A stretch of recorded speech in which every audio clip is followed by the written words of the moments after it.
कैसे हैं आप? खैरियत से हैं? नाम क्या है? ओवैस हाशमी।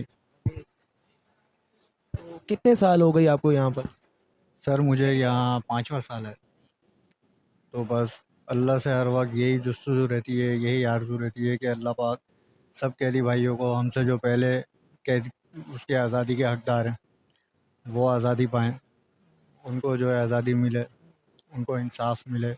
जो जायज़ हैं, नाजायज़ हैं, वो तो एक इनका एक इंसान की फ़ितरत जो होती है। लेकिन अल्लाह पाक बस इनको हिदायत दे, हमें भी हिदायत दे। कितने साल की सज़ा हुई आपको? सज़ाए मौत जब सुनाई गई आपको, उससे पहले आपकी ट्रायल चल रही होगी, तो जब सज़ाए मौत आपको दिया गया तो क्या सोचे थे, क्या वक्त गुजर रहा था सर?